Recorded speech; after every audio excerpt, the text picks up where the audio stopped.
My people, what is happening in this country right now is something that has caught everyone's attention. The kind of political tension we are seeing today shows that big things are happening behind closed doors. The headline making waves everywhere reads, Jonathan, Soludo, and Abaribe storm Aso Rock as pressure mounts on Tinubu over Kanu's detention. Just that line alone is enough to shake the whole nation. And trust me, this one is not small. It's a serious political move that might change the direction of things in the southeast and even across Nigeria as a whole. Now, before I go deeper into what's happening, please don't forget to like this video and subscribe to the channel. It helps us keep bringing you real updates straight from the heart of Nigeria. So, what's really going on? For a while now, there has been serious tension surrounding Nnamdi Kanu's continued detention. Many people believe his case has dragged on for too long. He has been in custody since 2021, and every time it looks like something will happen, everything just hangs again. Court orders have been issued, appeals have been made, and discussions have come up over and over, but somehow the situation still remains the same. Now, people are starting to get louder.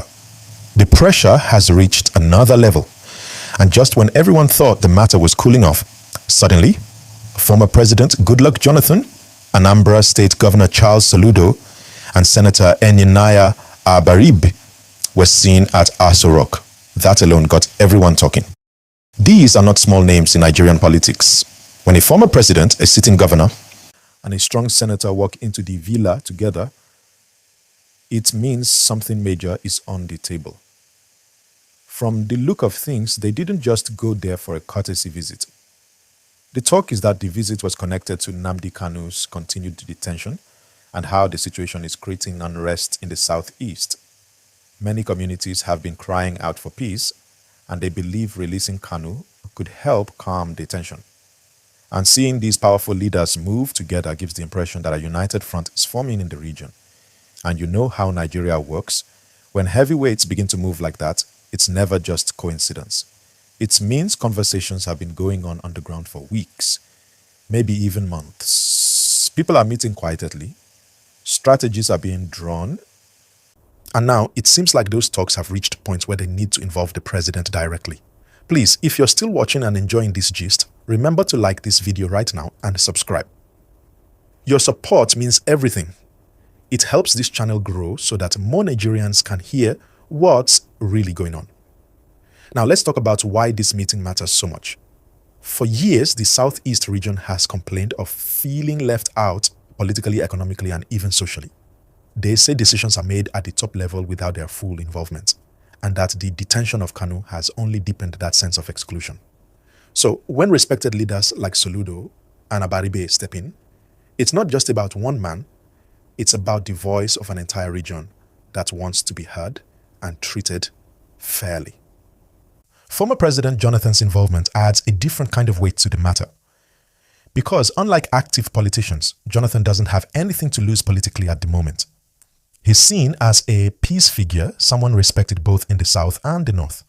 So his presence makes the message even stronger, that this is not just an Igbo affair, but a national issue that requires leadership and fairness. Reports say discussions in Aso Rock were quite intense. The visitors didn't just talk about Kanu's situation. They also discussed how the ongoing agitation is affecting the economy of the southeast. Businesses are struggling, and investors are becoming afraid because of the regular sit-at-home orders that have crippled many activities. The delegation reportedly told the president that the best way to ease that tension is to start with Kanu's release, or at least take steps that show the government is serious about dialogue. Now, Tinubu, being the kind of political tactician he is said to have listened carefully. Remember, he came into office promising to unite the country and heal old wounds. But this Kanu issue has become one of his biggest early challenges. The Southeast has been restless, and there's a growing belief that if something concrete doesn't happen soon, that tension could explode again. So the meeting at Aso Rock could be the turning point, a chance for the president to show leadership that goes beyond politics. But at the same time, there's pressure on both sides. Tinubu's government doesn't want to appear weak, especially in a matter that touches on national security. Some voices around the presidency believe that Kanu's case needs to be handled carefully because of the sensitive nature of his movement. So it's a delicate balance between justice, peace, and authority. Now, let's not forget Senator Abaribe's role in all this. This man has been a strong supporter of peace and dialogue for years. He once stood as surety for Nnamdi Kanu in court, so he's deeply involved in the whole situation. For him, this isn't just political, it's personal. He has taken risks before to stand for what he believes is right. And now, being part of this Aso Rock meeting shows that he's still pushing for a peaceful resolution. Governor Soludo, on the other hand, has been trying to rebuild the image of Anambra State and restore confidence in governance across the region.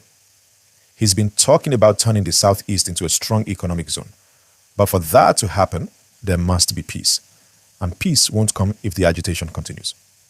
So his interest in Kanu's release is as much about stability as it is about justice. Please, if you've not done it yet, hit the like button now and subscribe. Let's keep this gist growing because I still have plenty to unpack on this issue. Now, one thing that really got people talking is the timing. Why now? Why did these leaders suddenly decide to move together? Well, from what political watchers are saying, it's because of how fast pressure is building on the government.